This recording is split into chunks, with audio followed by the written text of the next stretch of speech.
The polished oak doors of the arbitrator's office swung open, and every head turned. It wasn't just Lillian Westwood entering, it was a revelation.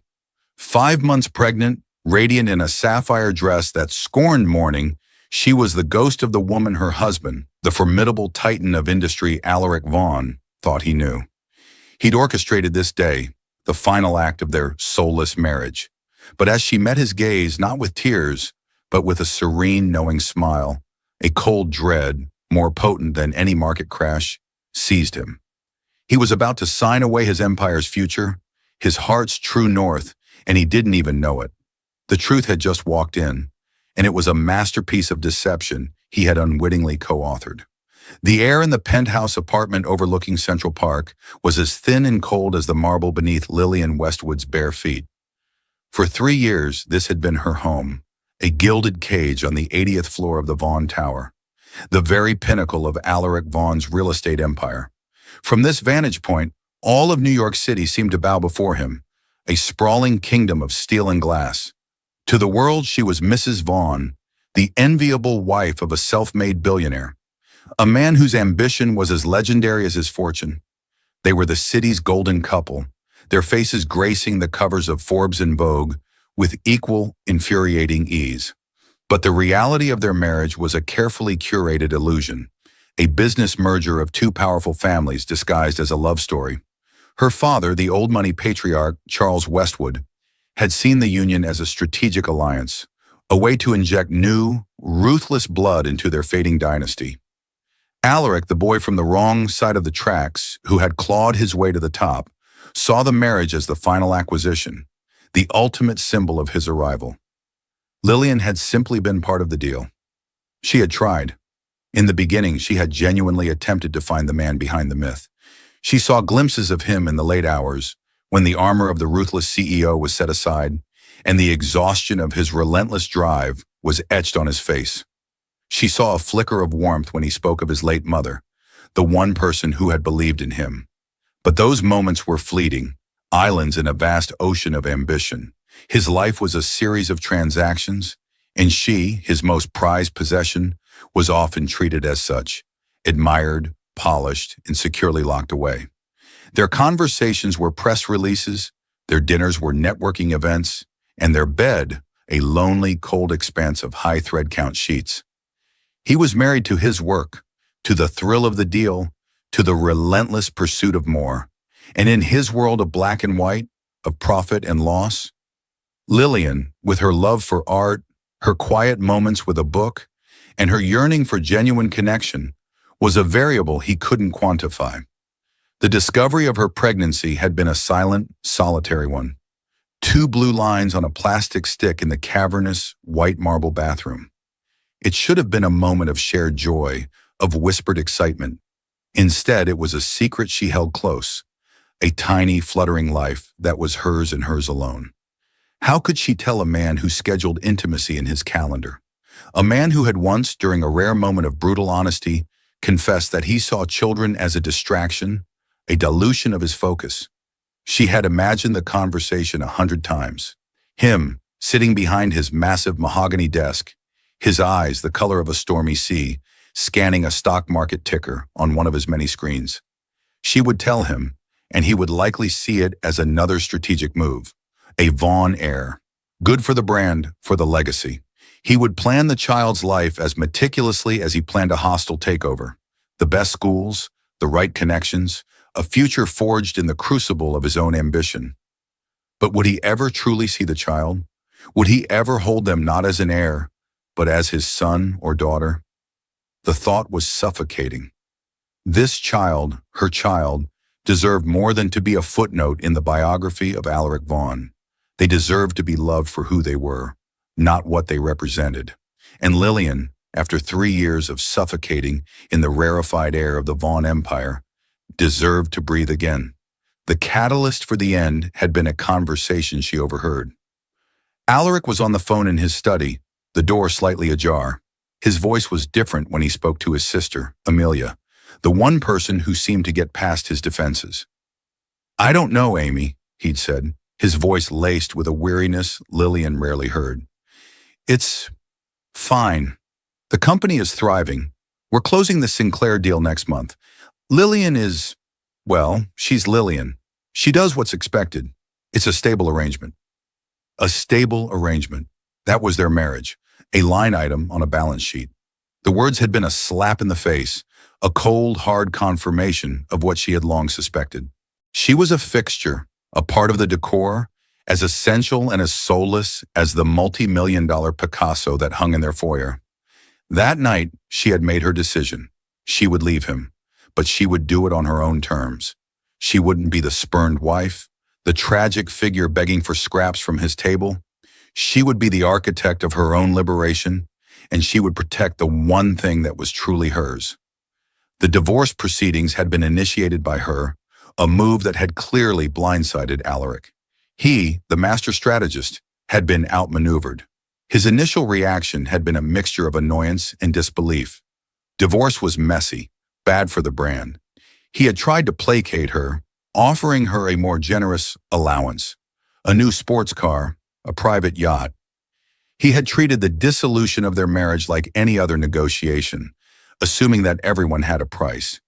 He couldn't fathom that what she wanted wasn't something he could buy. She wanted freedom. She wanted a life where her worth wasn't tied to the Vaughn name. She had refused his offers, her lawyers communicating her simple, non-negotiable terms. A clean break, a dissolution of all ties, and only what she was legally entitled to under their prenuptial agreement. An agreement that had been heavily skewed in his favor. She had signed it without a second thought 3 years ago. A naive girl in love with a fantasy. Now it was her shield. She didn't want his money, not a single dime of the fortune built on a foundation of loveless transactions. She wanted to erase him from her life. This had infuriated him. His ego, as vast and as fragile as his empire, was bruised. He couldn't comprehend why she would walk away from such immense wealth. His lawyers, led by the notoriously aggressive shark, Marcus Thorne, had hinted that she must have a lover, that she was planning to extort him later. They had dug into her life, searching for any scrap of dirt, any leverage they could use against her. They found nothing. Lillian's life had been an open book, albeit a very lonely one. The final meeting, the one to sign the divorce papers, was set for a Tuesday in May. And it was for this day that Lillian had been preparing. For weeks, she had been quietly moving her personal belongings out of the penthouse, storing them in a modest 2-bedroom apartment she had rented under her mother's maiden name, Dupont, in a quiet, tree-lined street in the West Village. She had started seeing a new obstetrician, doctor, Anya Sharma, a woman whose warmth and kindness were a balm to her frayed nerves. She had also started to invest in herself. Not with Alaric's money, but with a small inheritance from her grandmother that she had carefully guarded. She had started taking business classes online, learning about sustainable investments, about companies that valued people over profit. She was building a new life, brick by brick, far from the cold shadow of Vaughn Tower. The day of the divorce, she woke before the sun had cast its first golden rays over the city. She had spent the night in her new apartment, the sounds of the city a comforting lullaby. For the first time in years, she felt a sense of peace, of ownership over her own life. She chose her outfit with the precision of a general preparing for battle. The sapphire blue dress was a conscious choice. It was the color of the ocean, vast and deep and free. It was also the color of the sapphire necklace Alaric had given her on their first anniversary, a piece she had left behind in the penthouse jewelry box. The dress was tailored to perfection, clinging to her curves in a way that didn't hide, but celebrated her pregnancy. It was a statement. This is who I am now. This is what you are losing. She did her own makeup, a natural, radiant look that highlighted the glow of her pregnancy. Her long, dark hair was styled in soft waves that cascaded over her shoulders. She looked at her reflection in the mirror and saw not the timid, overshadowed wife of a billionaire, but a woman in her own right, a mother-to-be, a force to be reckoned with. Her lawyer, a shrewd, compassionate woman named Eleanor Vance, who had been a friend of her mother's, met her in the lobby of the arbitrators building. Eleanor's eyes widened slightly as she took in Lillian's appearance. "You look," Eleanor began, searching for the right word. "Ready," Lillian finished for her, a small, confident smile playing on her lips. As they rode the elevator up to the 40th floor, Lillian's heart beat a steady rhythm. There was no fear, no regret, only a quiet determination. She was not here to fight, to scream, to cry. She was here to close a chapter, to sign a piece of paper that would set her free. Alaric would be there, flanked by his legal team. He would be impeccably dressed in one of his custom-made Tom Ford suits, his face a mask of cool indifference. He would expect her to be a mirror of himself, cold and professional. Or perhaps he expected tears, a last-ditch, emotional plea. He was a man who saw the world in predictable patterns, who believed he could anticipate every move. But today, Lillian was a variable he had not accounted for. She was a living, breathing testament to a truth he had been too blind, too arrogant, too consumed by his own ambition to see. The truth that the greatest asset he ever possessed was not a skyscraper or a stock portfolio, but the woman who was about to walk out of his life forever, carrying with her a secret that would have redefined his entire empire. The elevator doors opened and Lillian took a deep breath. It was time. Time to face the man she had once loved, the man who had almost broken her, and show him exactly what he had lost. The long walk down the marble hallway felt like a final catwalk, each step a definitive move away from the past and towards an unknown but hopeful future. The conference room was a theater of power. A long, intimidatingly polished mahogany table reflected the grim faces of men in expensive suits. At the head of this table sat Alaric Vaughn, an undisputed king in his court of law. He was flanked by Marcus Thorne, a lawyer whose reputation for ruthlessness was so pronounced it was practically a brand. On the other side sat his CFO, a man with a perpetually worried expression, clutching a portfolio of documents as if it were a life raft. Alaric's eyes were fixed on the double doors, a muscle twitching in his jaw. The delay was uncharacteristic of Lillian. Punctuality was a virtue he demanded from everyone, a sign of respect he felt was his due. Her tardiness was a minor crack in the controlled facade of the day, and it irked him. He glanced at his Patek Philippe watch, a subtle, impatient tap of his finger on the table's surface. He wanted this over. He had a multi-billion-dollar merger to finalize, a deal that would make his previous accomplishments look like child's play. This divorce was a tedious, unwelcome distraction. And then the doors opened. The moment Lillian entered, the atmosphere in the room shifted. It was as if the air itself had been sucked out, replaced by a stunned silence. Alaric's head snapped up, and his carefully constructed composure shattered. He had been expecting a pale, subdued Lillian, the woman he had last seen weeks ago, her eyes shadowed with a sadness he had chosen to ignore. He had been prepared for a somber, businesslike transaction. He was not prepared for this. She was a vision. The sapphire dress was a bold, defiant statement against the somber grays and blacks of the room. It clung to a figure that was undeniably, beautifully pregnant. Her belly, a gentle, perfect curve, was the focal point of her entire being. Her face, which he had last remembered as drawn and tired, was now radiant, glowing with a vitality that seemed to mock the sterile environment of the room.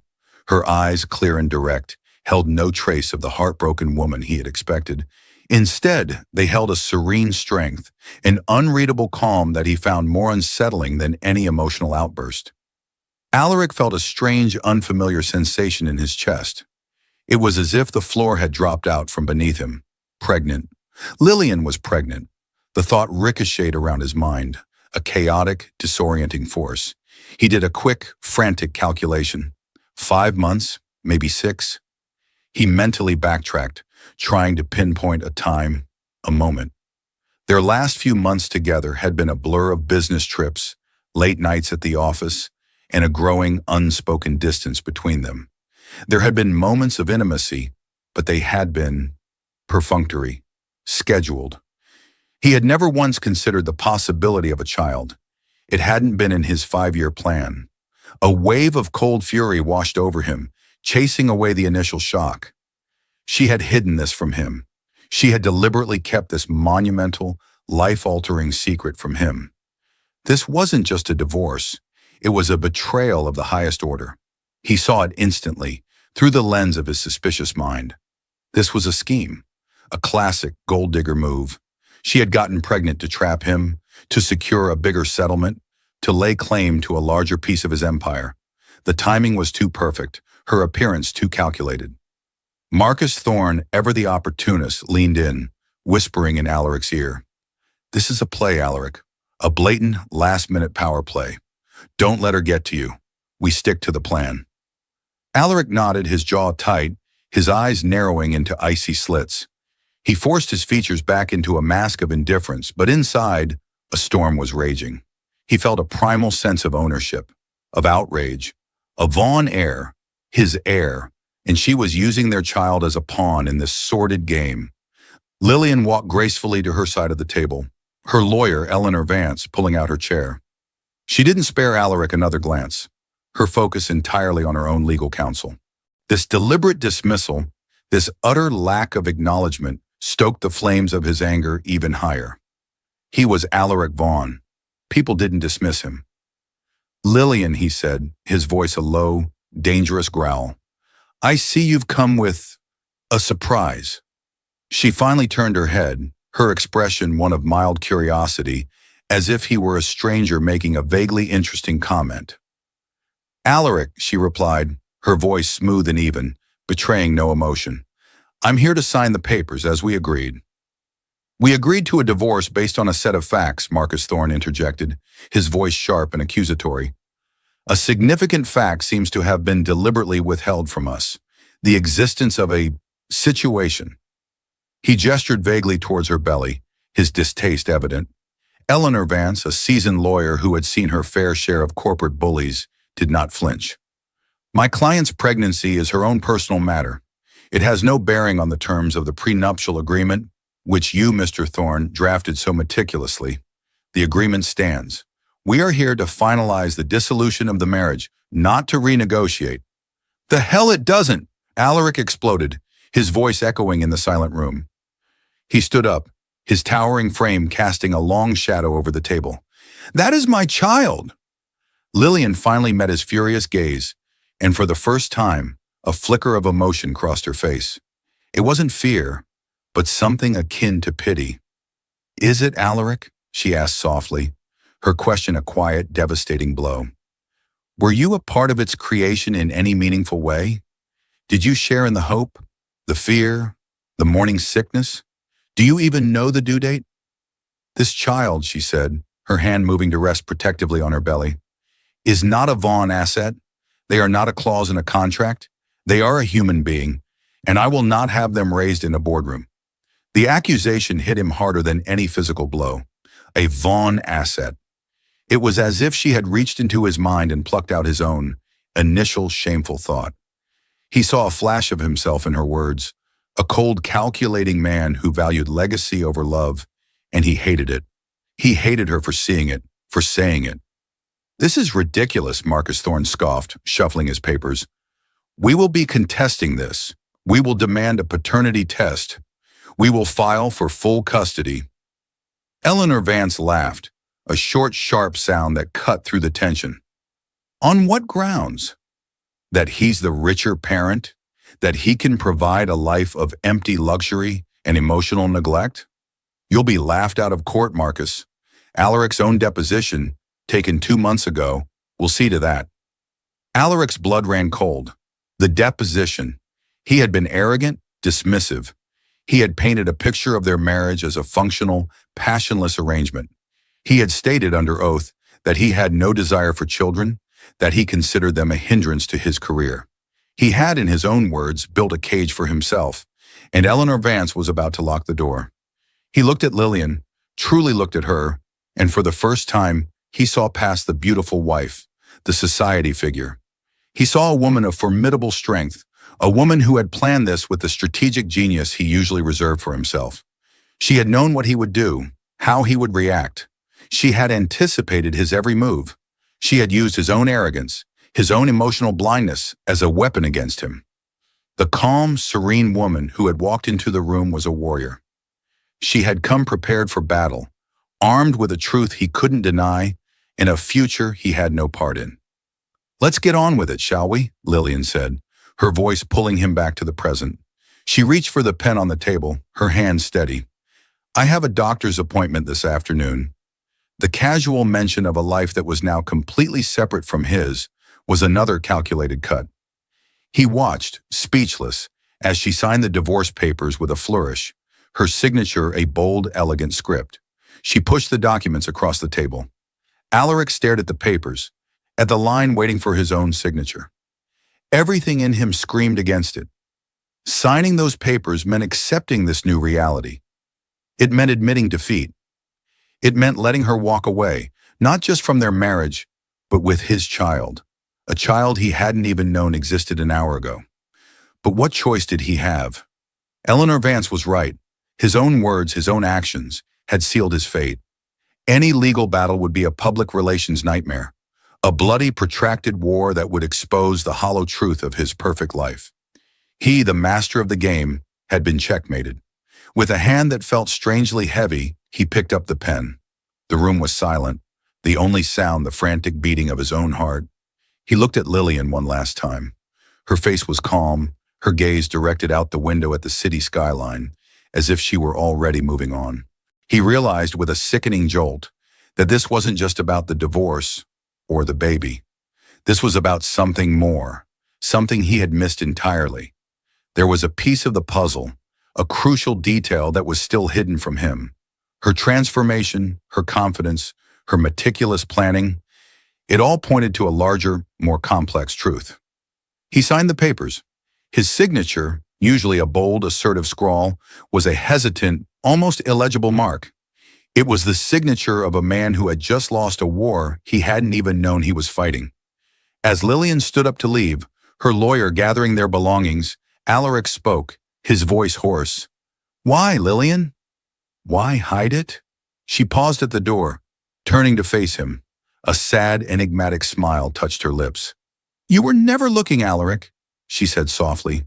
"You see acquisitions, you see assets, you see everything you want to possess, but you never truly see what you have." And with that, she turned and walked out of the room, leaving behind a shattered billionaire and the deafening silence of a truth he was only just beginning to comprehend. The real drama, he was starting to realize, had only just begun. The beautiful woman who had just divorced him was not the woman he had married, and the truth he suspected was far more devastating than he could possibly imagine. The days following the divorce were a disorienting blur for Alaric Vaughn. He threw himself into his work with a renewed, almost manic intensity, orchestrating the Sinclair merger with his trademark ruthlessness. He worked punishing hours, fueled by caffeine and a simmering rage. He was determined to prove that he was unaffected, that the departure of his wife and the revelation of his unborn child were mere footnotes in the grand narrative of his success. But the silence of the penthouse was a constant, mocking reminder of his loss. The vast empty spaces that had once symbolized his power now felt like a mausoleum. Every room held a ghost of Lillian. He saw her curled up on the sofa with a book, her favorite cashmere throw draped over her legs. He heard the faint echo of her laughter in the hallway, a sound he now realized he had rarely elicited. He found a single forgotten earring on her nightstand, a delicate pearl that seemed to scream of a life, a softness he had bulldozed over. His nights were sleepless, plagued by a recurring image. Lillian, radiant in her sapphire dress, her hand resting on her pregnant belly, her eyes filled with a pity that was more cutting than any hatred. Her final words echoed in his mind. "You never truly see what you have." He had seen her as an accessory, a beautiful, well-mannered addition to his life. He had valued her for her pedigree, for the way she looked on his arm at Gallus, for the serene, aristocratic calm she brought to his chaotic world. He had never once considered what she wanted, what she felt. He had assumed that the wealth and the status he provided were enough. It was the ultimate arrogant miscalculation. His sister, Amelia, was the only one who dared to break through his self-imposed isolation. She arrived at the penthouse one evening, unannounced, carrying a bottle of scotch and a look of profound concern. Amelia was a pediatric surgeon, a woman whose life was dedicated to healing, and she had always seen through Alaric's carefully constructed armor. "She played you, Alaric," he grumbled, pouring 2 glasses of scotch. She waited until the last minute to reveal the pregnancy to gain the upper hand. Amelia took a slow sip, her intelligent eyes studying him over the rim of her glass. Did she? She asked quietly. Or did she protect her child from a man who once told her that a baby would be a strategic liability? Alaric flinched. He had forgotten saying that. It had been early in their marriage, during a hypothetical conversation about the future. To him, it had been a pragmatic statement. To her, he now realized, it must have been a death knell for any hope of a real family. She didn't ask for a single penny more than the prenup, Amelia continued, her voice gentle but firm. She didn't use the baby as leverage for money. Think about it, Alaric. What did she gain by revealing it that day? Not wealth, not a better settlement. What she gained was her freedom with her child on her own terms. She took away your power to control the narrative. She knew you'd try to take the child, to control its life, to make it another Vaughn acquisition. She outmaneuvered you, not to hurt you, but to protect her baby. Amelia's words were a slow-acting poison, seeping into the cracks of his certainty. He had been so blinded by his own ego, so convinced of his own victimhood, that he hadn't considered Lillian's motives from any other perspective but his own. The first real seed of doubt was planted by a man named Richard Finch. Finch was a private investigator, a discreet and highly effective operator Alaric had used in the past for corporate espionage. Against his better judgment, consumed by a need for answers, Alaric had hired Finch to find out everything he could about Lillian's new life. He had told himself it was about the child, about ensuring its well-being, but deep down, he knew it was about his own wounded pride.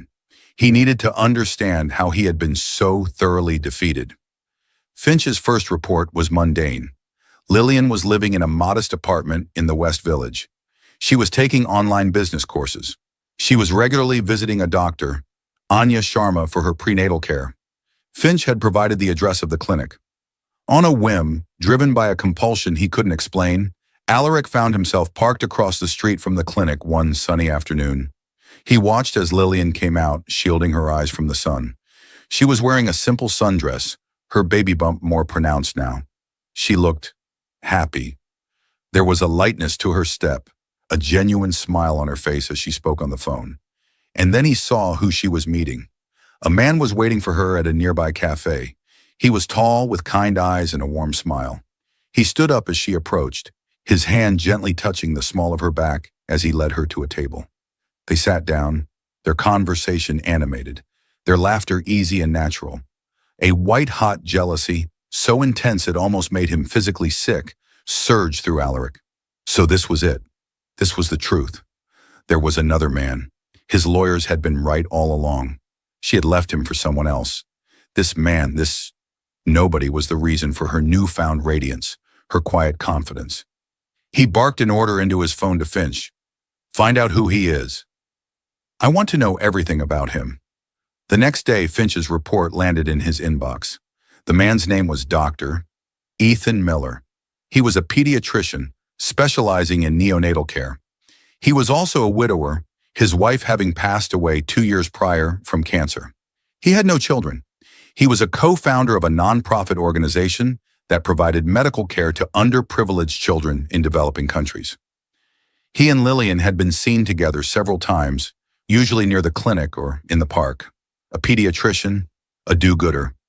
The profile was so wholesome, so antithetical to his own life, that it felt like a deliberate insult. He imagined Lillian, drawn to Ethan's quiet kindness, his selfless dedication to helping others.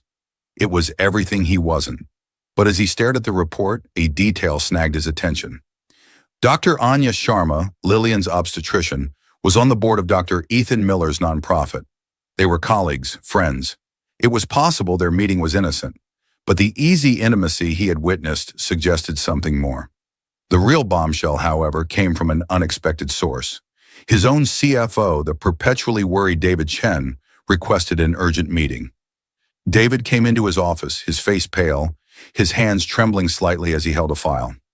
Alaric, he began, his voice barely a whisper, I think I've found something you need to see. It's about Westwood Industries. Westwood Industries was Lillian's family company. It was old, respectable, but had been struggling for years. a lumbering giant in a fast-paced world. Alaric had never paid it much attention, other than as the source of his wife's pedigree. "What about it?" Alaric asked, impatient. "They've been quietly liquidating assets for the past 6 months," David said, opening the file. "Small properties, minor holdings. It's been done very discreetly through a series of shell corporations. But the money isn't being reinvested into the company. It's being funneled into a private trust." He slid a document across the desk. "This trust was set up 8 months ago. The beneficiary is a single entity, a nonprofit organization." Alaric picked up the paper, his eyes scanning the legal jargon. And then he saw the name of the nonprofit, and the world tilted on its axis. It was Dr. Ethan Miller's organization. He stared at the name, his mind racing, trying to connect the dots. Lillian's family, the Westwoods, were secretly funneling millions of dollars into a trust for the benefit of a nonprofit run by a pediatrician Lillian was now spending time with. And then David Chen delivered the final, devastating blow. "There's more," he said, his voice grim. "I looked into the historical financials of Westwood Industries.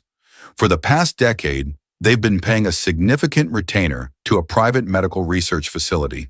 The payments stopped abruptly about 3 years ago." 3 years ago, Alaric repeated, his voice hollow. "That was when he and Lillian had married." "Yes," David confirmed. "The facility specializes in experimental gene therapies. I dug a little deeper. I found the name of the head researcher on the project Westwood Industries was funding. It was Dr. Alistair Vaughn." The name hit Alaric like a physical blow. Dr. Alistair Vaughn, his uncle. A brilliant, disgraced geneticist who had been ostracized from the scientific community years ago for his controversial, unsanctioned research. Alaric's own father had disowned him. Alaric hadn't seen or spoken to his uncle in over 20 years. "What was my uncle researching?" Alaric asked, dread coiling in his stomach. David hesitated. "He was working on a cure for a rare hereditary neurological disorder, a degenerative condition that manifests in early childhood. It's called Vaughn's disease." The room began to spin. Vaughn's disease. The dark secret of his family. A genetic curse that had claimed the life of his younger brother when he was just a boy. A disease that was passed down through the male line of the Vaughn family. A disease that he, Alaric Vaughn, was a carrier of. He had told Lillian about his brother, of course. In one of their rare moments of vulnerability, he had confessed the story of his family's tragedy, but he had never told her the full truth. He had never told her that he carried the gene, that there was a 50% chance any son of his would inherit the fatal illness. It was a truth he had buried deep, a risk he had chosen to ignore. It was not part of the perfect, powerful image he projected to the world, and now all the pieces fell into place with a horrifying, sickening clarity. Lillian hadn't been having an affair. She hadn't been planning a gold digger scheme. She had discovered the truth. His truth, the one he had so carefully concealed. She must have found out about his uncle's research, about the funding from her own family. She must have realized why her family had stopped the funding 3 years ago, when she married him. Her father, Charles Westwood, must have known about Vaughn's disease. The marriage wasn't just a strategic alliance. It was a desperate, cynical gamble. They were hoping that Alaric's uncle, funded by their money, could find a cure before the possibility of a Vaughn heir ever became a reality. And Lillian, trapped in a loveless marriage with a man who carried a genetic death sentence, had made a choice. The online business courses, the interest in sustainable investments. It wasn't just about building a new life. It was about her family's money. She was trying to salvage what was left of her family's fortune, to redirect it from a failed, desperate gamble on a cure to something positive, something that could actually do some good in the world, like Ethan Miller's nonprofit. Her pregnancy wasn't a weapon against him. It was a race against time. He thought of her serene smile on the day of the divorce, her quiet confidence. It wasn't the smile of a woman who had won. It was the smile of a woman who had survived. She had navigated a minefield of lies and betrayals, and she had emerged on the other side, not unscathed, but whole. And the baby. His baby. He felt a wave of nausea. He had been so consumed with the idea that she was hiding the baby from him, when the horrifying truth was that she was protecting the baby from him, from his own tainted bloodline. He looked at the picture of Ethan Miller on Finch's report, a pediatrician, a specialist in neonatal care. Of course, it all made perfect sense. She hadn't turned to him for romance. She had turned to him for his expertise, for his help. She was preparing for the worst-case scenario. She was preparing for the possibility that her child, their child, would be born with Vaughn's disease. The weight of his own lies, his own arrogance, his own monumental, unforgivable blindness came crashing down on him. He had called her a gold digger, a traitor. He had accused her of the very things he himself was guilty of: deception, manipulation, putting assets before people. He had been so focused on the empire he was building that he had failed to see the rot at its very foundation. He had lost his wife, his child, and his own soul, not because of a grand betrayal, but because of 1,000 small ones. Because he had never learned to see the truth, even when it was sleeping in the bed next to him. He stood up, his chair scraping harshly against the floor. He walked to the vast floor-to-ceiling window and looked down at the city he had conquered. It all seemed so small now, so insignificant. He had to find her. He had to talk to her. He didn't know if he could fix it, if he could ever earn her forgiveness. But for the first time in his life, Alaric Vaughn knew he had to try. Not as a billionaire, not as a CEO, but as a man, as a father, before it was well and truly too late.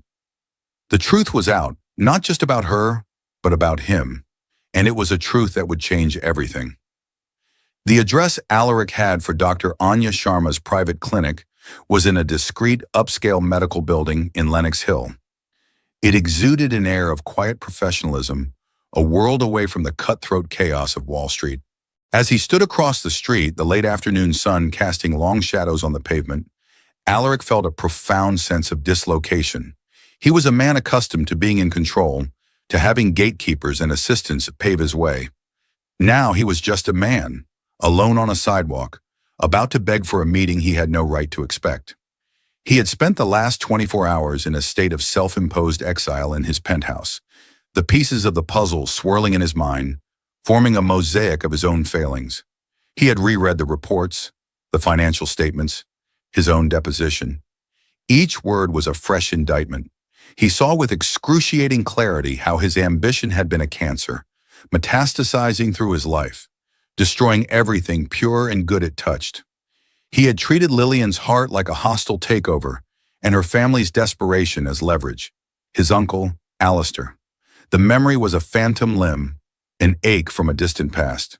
He remembered a kind, eccentric man who smelled of pipe tobacco and old books, who had filled his childhood with wonder before being cast out, branded a failure, a disgrace. Alaric's father, a man of brutal pragmatism, had taught him to despise weakness, to sever any ties that could drag him down. Alistair, with his obsessive, underfunded research, had been deemed a liability. Now Alaric understood that his uncle hadn't been a failure. He had been a man trying to save their family from its own tragic legacy. A legacy Alaric had chosen to perpetuate through his own silence. He crossed the street, his heart pounding a nervous rhythm against his ribs. He didn't have a plan. For the first time in his adult life, he was operating without a strategy, without a desired outcome he could quantify. He was driven by a single desperate need: to see her, to speak the truth, to offer a confession, if not an apology.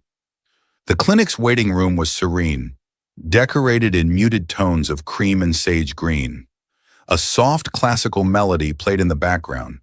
It was a world designed to soothe, to calm. It was Lillian's world. The receptionist, a kind-faced woman in her 50s, looked up as he approached. "Can I help you?" "I'm here to see Dr. Sharma," Alaric said, his voice sounding foreign to his own ears. "I don't have an appointment." "I'm sorry, sir, the doctor's schedule is fully booked." "Please," he said, the word raw, stripped of its usual authority. "My name is Alaric Vaughn. It's a matter of extreme personal urgency." The receptionist's eyes widened slightly in recognition of his name. She hesitated, then picked up the phone, her voice a low murmur. After a moment, she hung up. Doctor, Sharma can give you 5 minutes between patients. Please have a seat. The wait was agonizing. He sat on the edge of a plush armchair, his hands clasped between his knees, a caricature of the powerful man he was supposed to be. He was just another anxious person in a doctor's waiting room. Finally, a door opened, and a woman in a white coat emerged. Dr. Anya Sharma was in her late 40s, with intelligent, compassionate eyes that seemed to see right through him. Mr. Vaughn, I'm Dr. Sharma. Please come in. Her office was modest, filled with medical textbooks and pictures of smiling babies. There was a warmth to it that Alaric's own office deliberately lacked. You have 5 minutes, Doctor, Sharma said, her tone professional but not unkind. I'll be honest, I'm only seeing you because Lillian asked me to, should you ever appear. She said you might. The statement floored him. Lillian had anticipated this too. She was always one step ahead. Lillian, how is she? How is the baby? They are both healthy, Doctor, Sharma replied cautiously. Which is, I gather, what you're really here to ask about. Alaric swallowed the truth a bitter pill. I know about Vaughn's disease, he said, the words tasting like ash. I know that I'm a carrier, and I know that you and Dr. Miller are helping her prepare for the possibility. Dr. Sharma's expression softened with a flicker of sympathy. We've done the amniocentesis. We're just waiting for the results. But yes, we have a comprehensive care plan in place, regardless of the outcome. Lillian has been extraordinarily brave. She's been preparing for every eventuality. She thinks the baby has the disease, Alaric stated, the realization a fresh wave of pain. She's a mother, Doctor, Sharma corrected gently. She's preparing for the worst while hoping for the best. She has spent months researching, speaking to specialists, understanding the condition in a way I suspect you never have. She has been grieving a possibility, a fear, all alone. All alone. The words twisted in his gut. While he had been closing deals and basking in the glory of his empire, she had been carrying this terrifying burden by herself.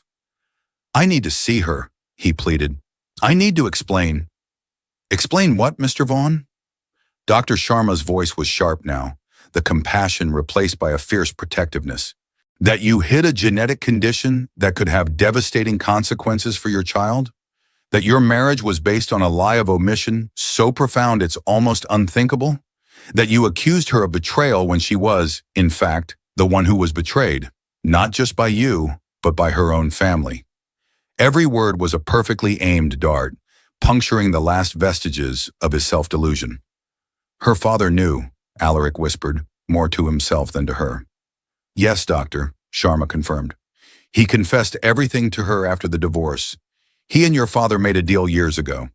Charles Westwood would fund your uncle's research, and in return, your father would approve of a marriage between you and Lillian. It was a grotesque medieval bargain. They were gambling with her life, with her future children's lives.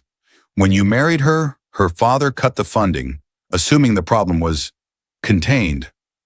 It was worse than he could have ever imagined, a pact between two patriarchs, with Lillian as the sacrificial lamb. Where is she? He asked, his voice cracking. Please, I'm not here to fight or to make demands. I need her to know that I know the truth. All of it. Dr. Sharma studied him for a long moment, her gaze unwavering. She saw the brokenness in his eyes, the genuine soul-crushing remorse. She saw the man stripped bare of his power, his wealth, his ego. She's not in the city, Doctor, Sharma said finally, her voice softening once more. She needed to get away from it all. She's at a small cottage upstate, a place her grandmother left her. It's her sanctuary. She wrote an address on a piece of paper and slid it across the desk. I'm probably going to lose a patient and a friend for this, she said with a sigh. But I'm a mother too, and I believe in 11th hour conversions. Don't make me regret this, Mr. Vaughn. Alaric took the paper, his hand shaking. Thank you, he said, his voice thick with an emotion he couldn't name. The drive upstate was a pilgrimage. He drove himself, the sleek, powerful engine of his Bentley, a stark contrast to the turmoil in his soul. He left the city behind, the skyscrapers shrinking in his rearview mirror, and headed towards the green rolling hills of the Hudson Valley. The address led him to a small, secluded cottage nestled amongst trees, overlooking a serene lake. A plume of smoke curled from the chimney. It was a picture of peace, a world away from the cold, sterile luxury of his penthouse. He parked the car and walked up the gravel path. His heart was hammering against his ribs. What would he say? How could he possibly begin to atone for the damage he had caused? He saw her before she saw him. She was sitting on a porch swing, a thick blanket wrapped around her, a mug cradled in her hands. Her profile was outlined against the setting sun, her baby bump a beautiful, prominent silhouette. She looked peaceful, content. She looked like she belonged here. She must have heard the crunch of gravel under his shoes because she turned her head. Her eyes widened, the peace in them replaced by a complex mixture of surprise, apprehension, and a deep, weary sadness. He stopped at the foot of the porch steps, not daring to come any closer. The gulf between them felt as wide as an ocean. "Lillian," he began, his voice hoarse. I know." She didn't pretend to misunderstand. She simply watched him, her gaze steady, waiting. "I know about Vaughn's disease," he continued, the confession spilling out of him. "I know about my uncle's research and your father's funding. I know about the deal they made. I know that I am a carrier, and I know that I never told you. There is no excuse, no explanation that could ever justify what I did. My silence, my ignorance. It was a choice, a selfish, arrogant, unforgivable choice." He took a ragged breath, the clean country air feeling sharp in his lungs. "I spent the last few weeks thinking you had betrayed me. I saw your pregnancy as a weapon, your radiance as a sign of an affair. I was so blinded by my own ego, my own wounded pride, that I couldn't see the truth that you were the one who was betrayed, the truth that you have been carrying a burden that should have been mine to share." He looked at her, his eyes pleading. "I saw you with Dr. Miller. I assumed the worst. I know now that you were just trying to be a good mother. You were preparing, protecting our child in a way that I was too much of a coward to do." Tears were streaming down his face now, hot and shameful. He didn't bother to wipe them away. "I am so sorry, Lillian, for everything, for the loveless marriage, for the lies, for the fear I put you through. You deserved so much more. Our child deserves so much more." Lillian listened in silence, her expression unreadable. The setting sun cast a golden glow on her face, catching the glint of a single tear that escaped and traced a path down her cheek. She finally spoke, her voice quiet but clear, carrying across the still evening air. "I didn't do it to punish you, Alaric," she said softly. "I did it to survive. I did it because I was drowning, and I had to learn how to swim. Not just for me, but for this baby." She placed a hand on her belly. "I had to create a world for us where we could be safe, a world that wasn't built on secrets and lies." He took a tentative step up onto the porch, his movements slow, cautious, as if approaching a frightened animal. "Is there any hope for us? Not for our marriage. I know I've destroyed that. But for our child? Can I be a father to them?" It was the most important question he had ever asked. The future of his empire, his wealth, his legacy. It all meant nothing compared to her answer. Lillian looked at him, truly looked at him, for a long, searching moment. She saw the broken man before her, stripped of all his pretense. She saw the genuine remorse in his tear-filled eyes. She saw the flicker of the man she had once hoped he could be. And then her phone, which was resting on the swing beside her, buzzed. She picked it up, her eyes scanning the screen. A small, shuddering sigh escaped her lips. "That was Dr. Sharma," she said, her voice thick with emotion. She looked up at him, her eyes shining with unshed tears. "The results of the amnio are in." Alaric's heart stopped. This was it, the moment of truth, the culmination of all the lies, all the pain, all the secrets. He held his breath, bracing himself for the verdict that would define the rest of their lives. He had arrived at the 11th hour, but he knew with a certainty that chilled him to the bone that the truth had arrived first, and he was utterly, terrifyingly, too late to change it. The silence on that porch stretched into an eternity, thick with the weight of unspoken fears and a future hanging in the balance. Alaric Vaughn, the man who commanded boardrooms and built empires, was powerless, waiting for a single word to define his redemption or his ruin. Lillian's journey from a silenced wife to a radiant, formidable mother had led to this precipice. She had fought for her child's future, a future free from the gilded cage of his lies. Did the results in that message signal a new battle, a life of heartache and struggle? Or did they offer a sliver of grace, a chance for a new beginning, born not from a contract, but from a devastating world-altering truth? Their story is a raw, unflinching look at the secrets that fester in the shadows of wealth and power. If their journey has moved you, please like this video, share it with someone who loves a story of strength and resilience, and subscribe to our channel for more real-life dramas that will stay with you long after the screen goes dark.